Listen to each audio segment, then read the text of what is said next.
नमस्कार। सवाल इंडिया में आपका बहुत बहुत स्वागत है। मेरा नाम है अंकित त्यागी। इस वक्त आप एनडीटीवी इंडिया के साथ हैं। विदेश में नौकरी और मोटी तनख्वाह पाने का जो लालच है, इसके बाद किस तरीके से नौजवान किसी भी हद तक जाने को तैयार हैं, उसकी कुछ जो परेशानियां बाद में आती हैं, वो कई विदेशी जो जगह है वहां से सामने आ रही हैं भारतीयों के लिए। कंबोडिया, लाओस और वियतनाम जैसे देशों में किस तरीके से ये इन लोगों को, नौजवानों को भेजा जाता है, जहां उन्हें बंधक बनाकर साइबर ठगी के लिए मजबूर किया जाता है। ऐसे कई मामले पिछले 2-3 सालों में लगातार सामने आ रहे हैं। इसी कड़ी में अलग अलग राज्यों में पुलिस और एनआईए ने एक बड़ी कार्रवाई की है और कई मामलों के आरोपी और कई बार गिरफ्तार किए गए social media influencers Bobby Kataria को भी उन्होंने गुरुग्राम से गिरफ्तार किया है।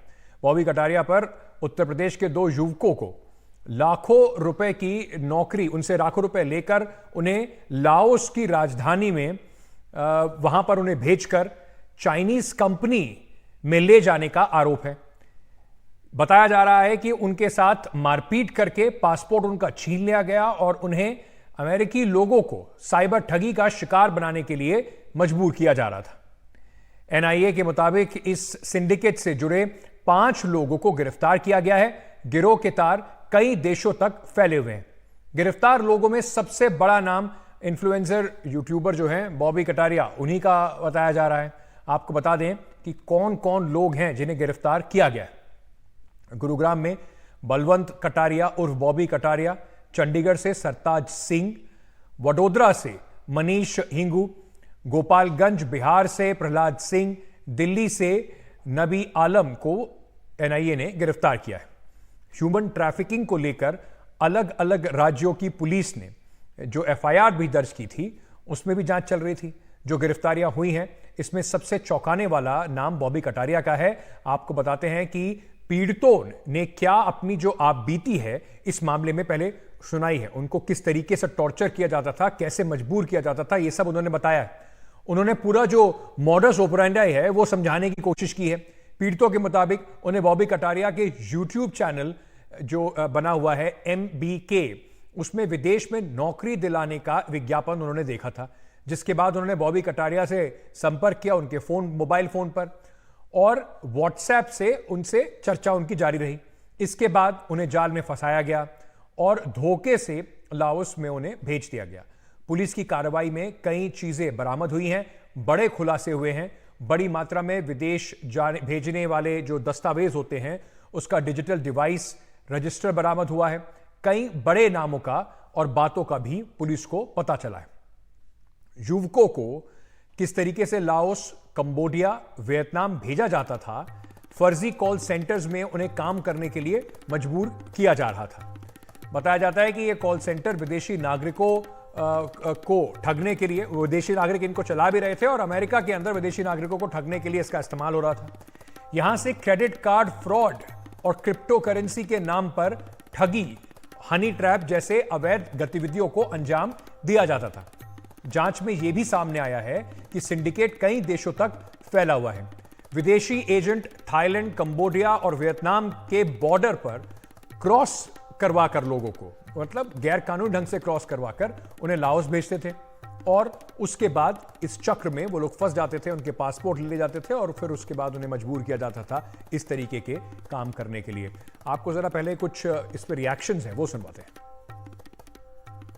अभी एज पर एफआईआर और as per allegation of the complainant, ये काम कंप्लेनेंट के साथ बॉबी कटारिया ने किया हुआ है। ड्यूरिंग द इन्वेस्टिगेशन जो भी सामने निकल करके आएगा, एविडेंस के बेसिस पर वैसी पुलिस के द्वारा कार्रवाई की जाएगी। अब भारत में से ये जो रैकेट है वो महाराष्ट्र, पंजाब, दिल्ली, हरियाणा, गुजरात, उत्तर प्रदेश और बिहार जैसे कई राज्यों में फैला हुआ था। मुकेश सिंह सेंगर हमारे सहयोगी हैं, उन्होंने एक रिपोर्ट भेजी, जरा पहले आपको वो सुनाते हैं। जाने माने यूट्यूबर बॉबी कटारिया को गुरुग्राम पुलिस ने गिरफ्तार कर लिया है। उनकी गिरफ्तारी कबूतरबाजी के मामले में हुई है। इस मामले में बात करने के लिए मेरे साथ हैं गुरुग्राम पुलिस के पीआरओ संदीप जी। सर, क्या पूरा मामला है और क्यों अरेस्टिंग हुई? इसमें सेंट्रल एजेंसी के इनपुट्स तथा गुड़गांव पुलिस को एक कंप्लेंट शिकायतकर्ता ने दी थी। उसमें उसके द्वारा आरोप लगाए गए थे कि बॉबी कटारिया के साथ उसका संपर्क हुआ सोशल मीडिया के माध्यम से जिस पर बॉबी कटारिया ने उसको झांसा दिया कि वो यूएई में उसको भेज सकता है तथा उसको नौकरी दिलवा सकता है। इस दौरान शिकायतकर्ता से तथा उसके एक दोस्त से बॉबी कटारिया के द्वारा करीब करीब 4 लाख रुपए लिए गए और उसके बाद शिकायतकर्ता तथा उसके एक दोस्त को लाओस करके एक जगह है एशिया में, साउथ एशिया में, वहाँ भेजा गया। वहाँ भेजने के बाद बॉबी कटारिया के ही कुछ लोगों के साथ उसका संपर्क हुआ, जैसा उसने अभी तक बताया है। उन लोगों के द्वारा शिकायतकर्ता तथा उसके दोस्त को एक चाइनीज़ कॉल सेंटर में लेकर के जाया गया। वहाँ उनको प्रेशराइज किया गया कि वो साइबर क्राइम के कॉल सेंटर में नौकरी करे तथा इस धोखाधड़ी को अंजाम दे। शिकायतकर्ता के द्वारा करीब 1-2 दिन के बाद ही वहाँ से भाग करके किसी एजेंसी से संपर्क किया गया और उसके बाद वो वापस इंडिया आया। उसने गुड़गांव पुलिस को एक शिकायत दी। गुड़गांव पुलिस के द्वारा इस संबंध में एफआईआर किया गया तथा सेंट्रल एजेंसी एनआईए तथा गुड़गांव पुलिस की संयुक्त कार्रवाई में कल बॉबी कटारिया को गिरफ्तार कर लिया गया है। बॉबी कटारिया की अरेस्टिंग के वक्त क्या उसके यहाँ से कुछ बरामद भी हुआ है? अभी तक बॉबी कटारिया के अरेस्टिंग के दौरान उससे कुछ नकदी, कुछ डॉक्यूमेंट्स, इंपॉर्टेंट डॉक्यूमेंट्स और कुछ मोबाइल फ़ोन्स अभी तक पुलिस ने रिकवर किए गए। क्या इसके अलावा भी कुछ केस और सामने आए इस तरह की इसके खिलाफ? अभी तक इन्वेस्टिगेशन में सिर्फ ये एक केस ही सामने आया। बाकी अभी ड्यूरिंग द इंटेरोगेशन जो भी सामने आएगा एज पर रिकॉर्ड जो कार्रवाई होगी पुलिस की जाएगी। क्या बॉबी कटारिया ने माना है कि वो ये काम कर रहा था? अभी एज पर एफआईआर और as per allegation of the complainant ये काम कंप्लेनेंट के साथ बॉबी कटारिया ने किया हुआ है। ड्यूरिंग द इन्वेस्टिगेशन जो भी सामने निकल करके आएगा एविडेंस के बेसिस पर वैसी पुलिस के द्वारा कार्रवाई की जाएगी। तो बिल्कुल ये हैं गुरुग्राम पुलिस के प्यारों। दरअसल एनआईए ने इस मामले में बड़ी कार्रवाई करते हुए कल कई राज्यों में छापेमारी की, जिसमें 5 लोग अरेस्ट हुए हैं, जिसमें बॉबी कटारिया भी शामिल है। और एनआईए के मुताबिक और गुरुग्राम पुलिस के मुताबिक ये जो पूरा रैकेट है, ये लोग थाईलैंड, वियतनाम, कंबोडिया तमाम जगहों से जो युवा हैं नौकरी के झांसे में युवाओं को लाओस भेजते थे और वहाँ पर जो फेक कॉल सेंटर्स हैं जहाँ पर इलीगल एक्टिविटीज़ होती थी वहाँ पर इनको रखते थे और इस तरह से कई युवा जाल में फंस जाते थे। तो गुरुग्राम पुलिस में एक शिकायत हुई, इसके अलावा तमाम जगहों पर ही शिकायतें हुई हैं। उसके बाद एनआईए ने कुल 5 लोग अरेस्ट किए हैं, जिसमें बॉबी कटारिया भी शामिल है। एनआईए के मुताबिक ये पूरा जो सिंडिकेट है, इसमें जो इनके एजेंट हैं वो देश से बाहर बैठे हुए हैं, जिसमें थाईलैंड है, वियतनाम है, कंबोडिया है, तमाम जगहों पर इनके एजेंट बैठे हुए हैं। और जो पूरा सिंडिकेट है वो मिलकर काम कर रहा है, जिसमें उत्तर प्रदेश, हरियाणा, इसके अलावा गुजरात है, पंजाब है, राजस्थान है, तमाम जगहों पर ये सिंडिकेट चल रहा था। गुरुग्राम से कैमरामैन सुशील लाठी के साथ मैं मुकेश सिंह सेंगर, एनडीटीवी इंडिया। दरअसल ये जो पूरा खेल है कबूतरबाजी का, ये खेल बीते कुछ अरसे में और भी खतरनाक हो गया है। कंबोडिया, लाओस और म्यांमार में नौकरी का लालच देकर लोगों को यहाँ से ले जाया जाता है, भारतीयों को वहाँ फंसाया जाता है और वहाँ भयावह अमानवीय परिस्थितियों में इनको वहाँ पर रखा जाता है। इनके पासपोर्ट को छीन लेते हैं, जब्त कर लेते हैं। यहाँ पर करीब बताया जा रहा है कि करीब 5,000 से ज़्यादा भारतीय फंसे हुए हैं और बीते 2 साल से भारतीयों को यहाँ पर लाया जा रहा है। अमानवीय स्थितियों में इनको यहां पर काम कराया जाता है, साइबर फ्रॉड के लिए मजबूर किया जाता है। कंबोडिया, लाओस और म्यांमार में इन दिनों ये नया जामताड़ा जो है वहां पर बन गया है। कुछ भारतीयों ने किसी तरीके से शिकायत पहुंचाई, अपने आप को उन्होंने बचाने की गुहार लगाई। बीते हफ्तों में 60 लोगों को वहां से छुड़ाया गया है। कुछ महीनों में कई लोगों को बचाया वहां से गया है। पासपोर्ट वापसी के लिए 160 लोग जो हैं वो प्रदर्शन कर रहे हैं। भारत सरकार ने इस पे कई बार एडवाइजरी भी जारी करी है। 2,500 से ज्यादा फर्जी एजेंट्स की एक लिस्ट भी जारी हुई है। राज्यसभा में जुलाई 2023 में विदेश राज्य मंत्री का एक बयान आया था और उसमें उन्होंने बताया था कि इस तरीके से हम लोग कैसे वहां पर काम कर रहे हैं। कादम्बनी मेरी वरिष्ठ सहयोगी इस वक्त हमारे साथ जुड़ रही हैं। ये इतना सोफिस्टिकेटेड पूरा ये जो रैकेट लगता है कादम्बनी कि कोई भी, वैसे भी बेरोजगारी के टाइम में किसी को भी अगर उम्मीद दिखाई पड़ती है, लगता है कि आपको नौकरी मिल जाएगी, तो वो उसमें इतनी आसानी से फंस जाते हैं। क्या क्या सरकार हिदायतें दे रही है, क्या सरकार कदम उठा रही है और कितने ऐसे लोग हैं जिनकी गुहार है बचाए जाने की? देखिए 2023 जुलाई में जो विदेश राज्य मंत्री हैं वी मुरलीधरन, उन्होंने राज्यसभा में ये बयान दिया था जो हमने अभी दर्शकों को दिखाया है और उन्होंने कहा था कि सिंस जुलाई 2022 हमारे जो मिशन है थाईलैंड में है, म्यांमार में है, कंबोडिया में है, वो जो अलग अलग कंप्लेंट्स आ रहे हैं उनको सुन रहे हैं और कोशिश कर रहे हैं कि जो भारतीय फंसे हुए हैं इन फर्जी एजेंट्स के कारण, इन ट्रांसनेशनल क्रिमिनल ऑर्गेनाइजेशंस के पास उनको किस तरह से निकाला जाए। तो आप सोचिए अगर 2022 से ये कोशिश चल रही है, यानी उसके कुछ वक्त पहले से ये सारा जो धंधा है वो शुरू हुआ होगा।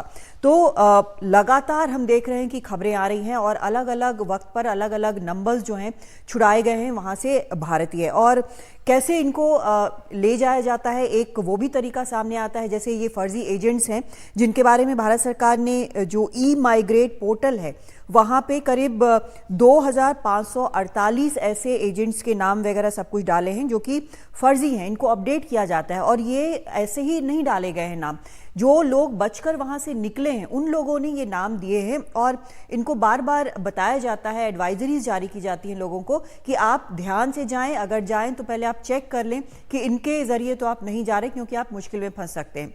तो होता क्या है कि बताया जाता है कि आप बहुत शानदार नौकरी आईटी में करने जा रहे हैं, थाईलैंड में आपको ये नौकरी मिलेगी, और उसके बाद वहाँ ले जाने के बजाय वो दूसरी जगह ले जाते हैं, चाहे वो कंबोडिया ले जाएं या फिर म्यांमार ले जाएं या फिर लाओस ले जाएं।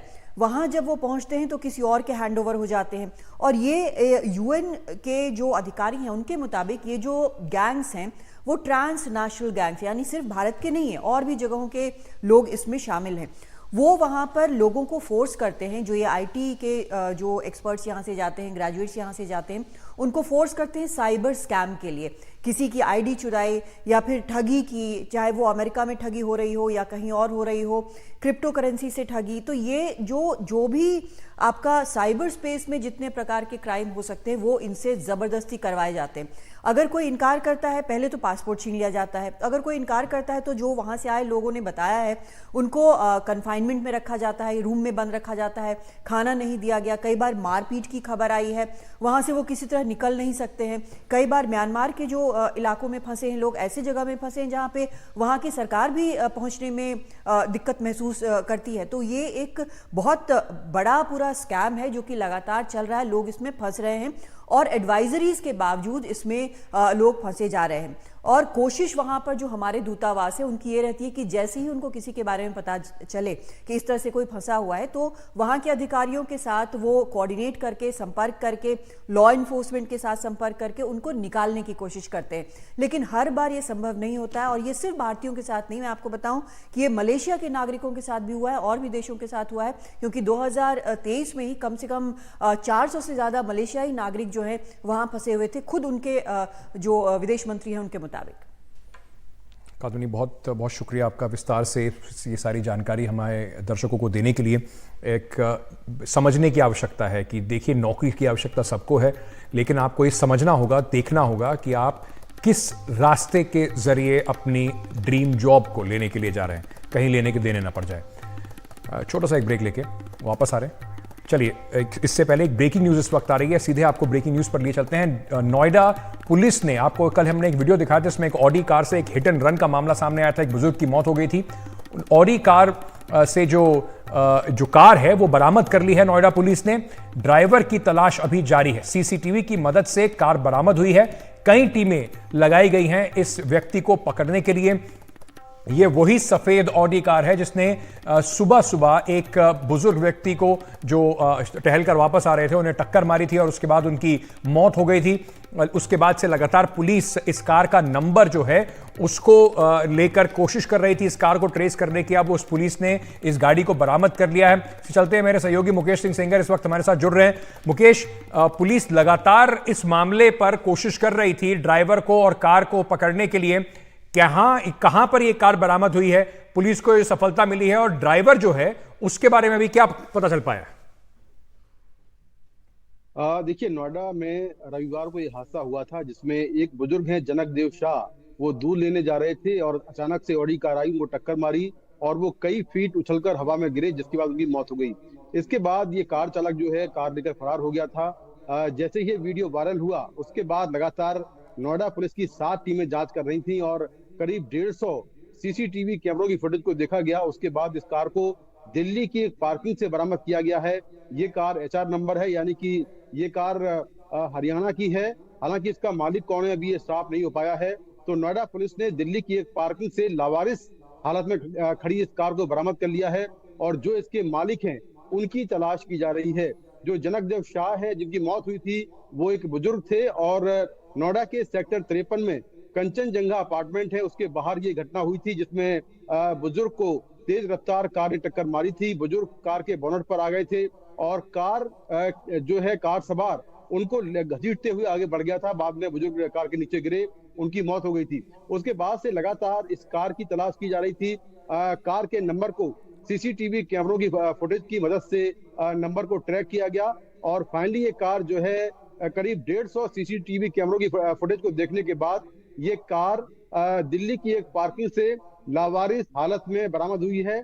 जैसा कि तस्वीरों में देख सकते हैं कि गाड़ी का जो अगला शीशा है वो फूटा हुआ है, क्योंकि जो बुजुर्ग हैं वो उछलकर इस कार के शीशे पर आ गए थे, तो अगला शीशा फूटा हुआ है। अभी फिलहाल जो कार ड्राइव कर रहा था उसके बारे में कोई जानकारी नहीं मिल पाई है, पुलिस उसकी तलाश कर रही है। लेकिन इस पूरे मामले में एक बड़ी खबर यह है कि जो ऑडी कार है उसको बरामद कर लिया गया है और ये हादसा बिल्कुल पुणे की तर्ज पर हुआ है और इस मामले में पुलिस कड़ी कार्रवाई करने की तैयारी कर रही है। बहुत बहुत शुक्रिया हमारे साथ जुड़ने के लिए मुकेश। एक छोटा सा ब्रेक इस वक्त ले रहे हैं। पुलिस को सफलता कार को ढूंढने में तो जरूर मिली है, लेकिन अभी भी ड्राइवर की तलाश पुलिस के लिए जारी है। छोटा सा ब्रेक लेके वापस आ रहे हैं, बने रहिए हमारे साथ। बिहार की राजधानी पटना में लॉ के एक छात्र की हत्या के मास्टरमाइंड को पुलिस ने गिरफ्तार कर लिया है। उसका नाम चंदन यादव बताया जा रहा है। इसी ने हत्या की साजिश रची थी। इस पूरे मामले पे पुलिस ने बेटा में गिरफ्तार इस छात्र को किया। छात्र की हत्या का मामला तूल पकड़ता जा रहा है। कैंपस के भीतर परीक्षा देकर निकल रहे छात्र की 8-10 नकाबपोश बदमाशों ने बेरहमी से पीट कर हत्या कर दी थी। वहीं आज इस हत्याकांड को लेकर छात्रों का प्रदर्शन जगह जगह उग्र हो गया। प्रदर्शन के दौरान छात्रों और पुलिस के बीच में झड़प हुई। इस दौरान पुलिस ने बल प्रयोग भी किया। हत्या के आरोपी अब तक फरार है। अपराधियों की जल्द से जल्द गिरफ्तारी होनी चाहिए। मनीष कुमार हमारे नेशनल एडिटर इस वक्त हमारे साथ जुड़ रहे हैं। मनीष जी, जिस वक्त ये पूरा मामला हुआ है, एक तो सनसनीखेज मामला है, साथ ही साथ इसका राजनीतिकरण भी काफी हुआ है। इस छात्र को जेडीयू के एक नेता की बेटी जो कैंडिडेट भी हैं, इस वक्त लोकसभा चुनाव में चिराग पासवान की पार्टी से उनके साथ भी देखा गया, उनकी कैंपेन में भी देखा गया। किस तरीके से इस पूरे मामले में अभी आपको हलचल नजर आ रही है?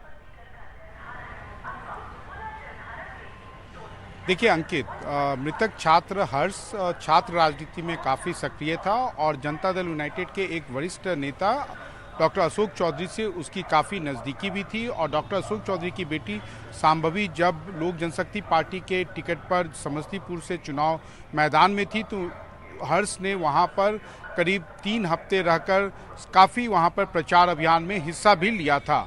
लेकिन पुलिस का कहना है कि हर्ष की जो हत्या हुई है दिन दहाड़े पटना विश्वविद्यालय कैंपस में, पटना लॉ कॉलेज जहां पर उनका एग्जामिनेशन सेंटर था, उसके बाहर उनको जिस तरीके से उनको पीट कर उनकी हत्या की गई है, उसका कारण कुछ दूसरा है। दरअसल पिछले साल दशहरा के दौरान हर्ष ने एक दांडिया नाइट का आयोजन किया था अपने कुछ दोस्तों के साथ मिलकर।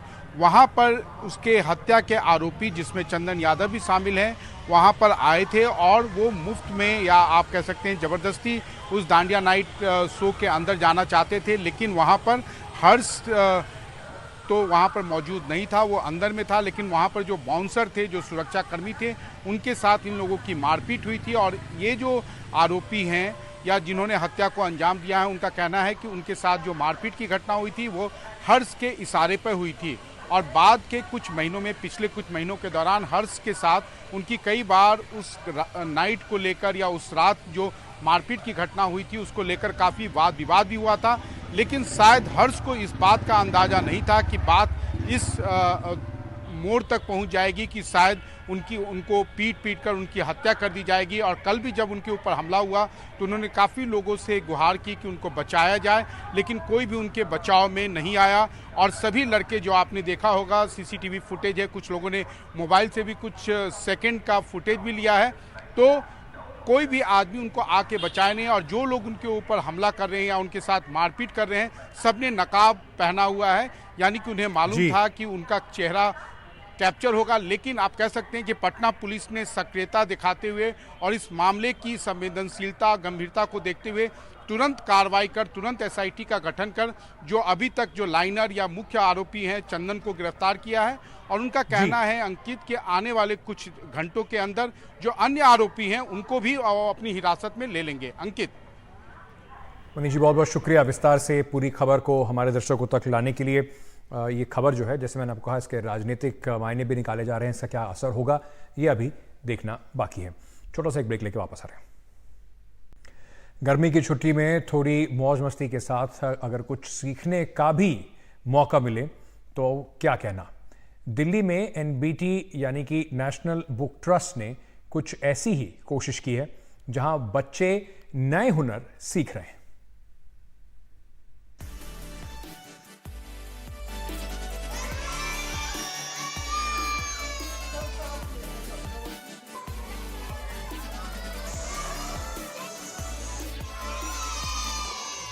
नेशनल बुक ट्रस्ट ने 5 से 14 साल के बच्चों के लिए दिल्ली में समर कैंप का आयोजन किया है।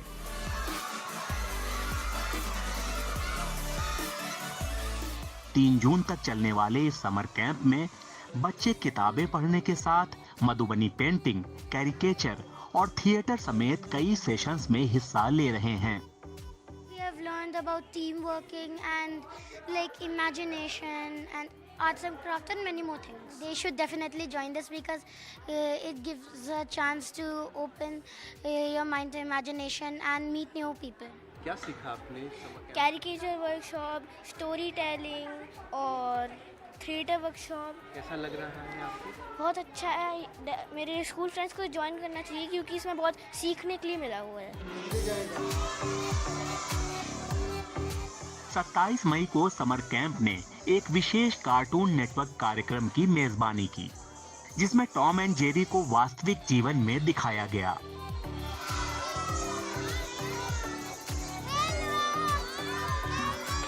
ये कार्यक्रम बच्चों को खूब पसंद आया। ये समर कैंप 5 से 14 साल के बच्चों के लिए निःशुल्क है। जो बच्चे यहाँ नहीं आ सकते वे लाइव स्ट्रीम के जरिए भी इसका हिस्सा बन सकते हैं।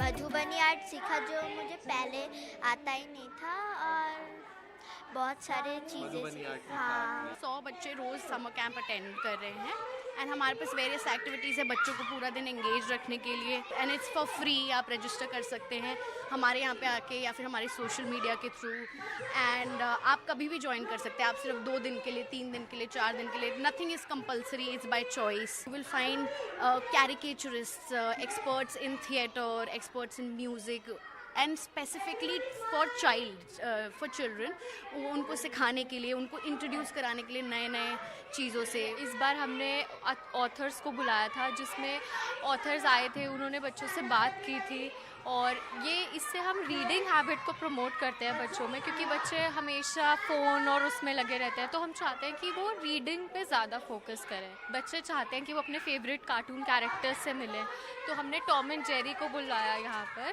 From cartoon network, so that you know children are very enthusiastic to see their favourite character और वो इस चीज़ को बहुत एंजॉय करते हैं। एनबीटी नेशनल बुक ट्रस्ट के हेड ऑफिस में इस समय चलाई जा रही है मस्ती की पाठशाला, जहां पर बच्चों को किताबें पढ़ने के ओर प्रेरित किया जा रहा है और उसके साथ ही साथ कैरिकेचर, स्टोरी टेलिंग और थिएटर जैसी वर्कशॉप भी कराई जा रही है। कैमरामैन मोमिन शेख के साथ Gaurav Dwivedi, NDTV India. Rimmel तूफान गुजर चुका है लेकिन इसकी तबाही के निशान जो हैं वो अभी भी दिख रहे हैं। पूर्वोत्तर और असम का क्या हाल है, हमारे सहयोगी रत्नदीप चौधरी बता रहे हैं।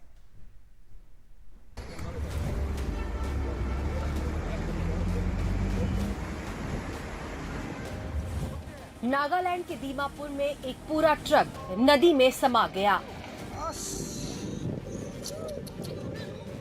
तूफान के बीच पानी का बहाव कितना तेज है, ये तस्वीरों से आप अंदाजा लगा सकते हैं।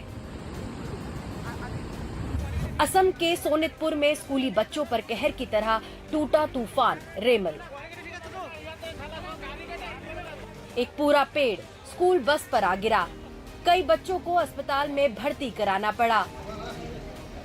कौन माना? सुबह के टाइम में जब बस स्टूडेंट को लेके स्कूल के अंदर आ रहा था तब रास्ते में एक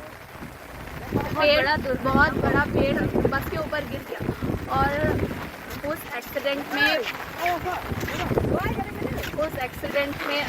एक टीचर के साथ साथ 10 बच्चे इंजर्ड हुए हैं। लैंडस्लाइड होने के कारण एक स्टोन क्वेरी ढह गई है, वहाँ पे रेस्क्यूअर्स और जो बचावकारी टीम वहाँ पे पहुंची है। वहाँ पे अंदेशा ये है कि कुछ जो वर्कर्स है वो फंसे रह सकते हैं, तो उसके लिए छानबीन चल रही है। मिजोरम में आइजॉल में ही एक जो सिमेट्री है वो भी कोलैप्स हो गई है लैंडस्लाइड के कारण, और लैंडस्लाइड के कारण राजधानी आइजॉल और जो वहाँ पे एयरपोर्ट है लैंगपुई, उसके बीच जो रास्ता है उसमें भी एक जगह पे बहुत बड़ा ब्लॉकेट हुआ है। मोरी गांव में पूरा ऑटो रिक्शा पिचक गया। पूरे पूर्वोत्तर की यही हालत दिखी। कहीं पेड़ उखड़ गए, कहीं लोगों ने किसी तरह खुद को बचाया। सड़कें हर जगह नदियों में बदलती नजर आईं। मेघालय में सारे स्कूल बंद कर दिए गए हैं। Bureau report, NDTV India.